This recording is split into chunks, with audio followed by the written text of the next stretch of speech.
Hi class. In this section we're going to try to find the trigonometric functions of any angles. And you might remember last section that we were working through how to find the trigonometric functions of our acute angles. And so this time we're going to open it up a little bit more. And I know you're a little overwhelmed right now because behind me I have a ton of stuff written on the board. So hopefully I'll give you a couple minutes to adjust and let you know that I just put these up as just some tools that we can kind of refer back to throughout this section. So this isn't new information. This is a lot of information we've kind of, well, some of it's new information, but some of it we've unpacked in our last section. So let me just kind of just alleviate your concerns a little bit. Down here, I just listed the basic 30, 60, or basic 30, 45, and 60 degree angles, and their accompanying sine, cosine, and tangent results. Again, I asked some of you guys to consider memorizing some of those. I'm going to put them on the board for this section just so we can refer back to them if we need to see them at any time. In brown, I drew a 45 triangle and a 30-60 triangle, as those two were helpful for us to discover some of our other trigonometric functions that we had. Over here in blue, we'll get to in a few sections or a few videos. And here on green is what we're going to talk about today. So as you see, I have listed our sine functions all the way down to cotangent, and then a little bit of a distance formula at the bottom. And with those, and they might look familiar to you, well, kind of familiar. But what these will do is these will help us to discover the trigonometric functions of any angle, even beyond a 90-degree angle. So any angle beyond 90 degrees, or including 90 degrees, or including the ones up to 90 degrees as well. And so we're going to discover that, or the sine of theta is our y over our radius. Our cosine of theta is our x over our radius. Tangent of theta will be y over x. Cosecant of theta is radius over the y. Secant of theta is the radius over the x.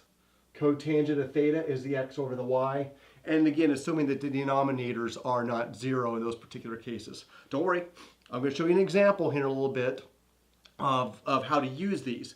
But if you want to unpack a little bit more where they came from and why, I encourage you to spend a couple of minutes just to consult your textbook a little bit and you kind of follow through their explanation very quickly to get an idea of where those are at. So these things really aren't they didn't show up out of nowhere.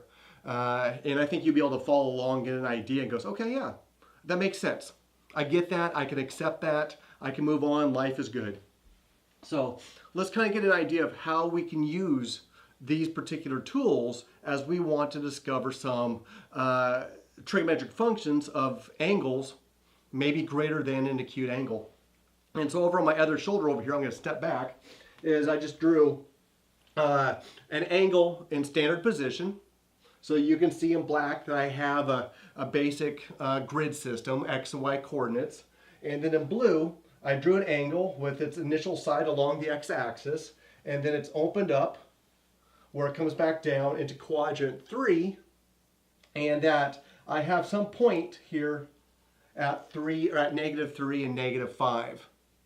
And then here's my theta, which is the angle that I created when I opened up those rays to create that. So the question that we will have, and we want to have the skill to be able to do, is based on that information, can we determine the 6 trigonometric functions of theta? And we can if we start to go ahead and use some of these descriptions that we've been able to create. The first thing that we'll need to do is determine what r is. And we'll be able to do that where r, the distance from the origin to the point, and I have my x coordinate is -3 and my y is -5. So let's go ahead and use this. R equals square root of x squared plus y. So that will be r equals square root of x squared, which was the -3, squared plus -5 squared. And what does that equal? That equals 9 plus 25.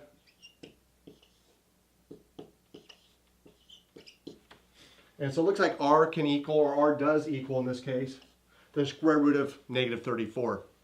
So we're on our way. We're almost done.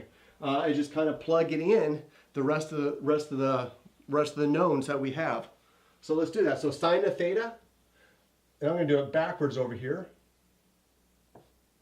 was our y value, which is -5,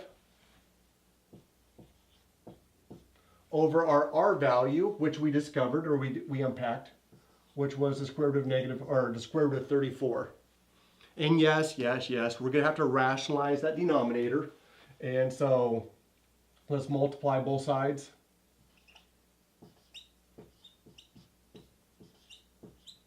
And when I said multiply both sides, I meant to multiply the denominator and the numerator by a clever version of 1.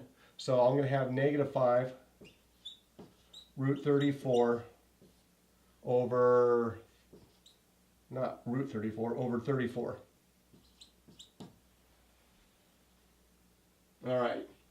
So the sine of theta in that particular case is -5 root 34 over 34.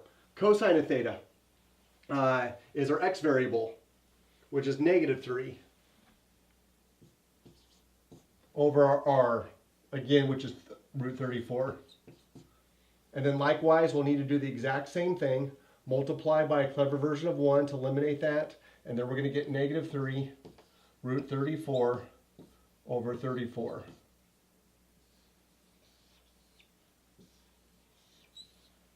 So sine of theta, -5 root 34 over 34. Cosine of theta, -3 root 34 over 34. All right, tangent of theta, or y over x, in which in this case our y was -5 over our x, which is -3. And then we can reduce that down to where we get 5/3. And then following along, our cosecant, or secant, and cotangent, they will follow as well. So cosecant of theta will be root 34 all over our y, which is -5. Secant of theta, root 34 over x, which is -3. And so I think you kind of get the idea of what we're doing there. There's one more thing that might be interesting to you, is just notice that it's only the sine and the cosine that have a denominator that's the radius. And the radius will never be 0. So what does that tell us? What does that tell us about the sine and cosine? It tells us that every angle will have a defined sine and cosine. And that's not going to be true with our tangent, cosecant, secant, and cotangent. Some of those will be undefined, but every angle will have a defined sine and cosine. So just kind of file that away in the back of your head for Jeopardy one day.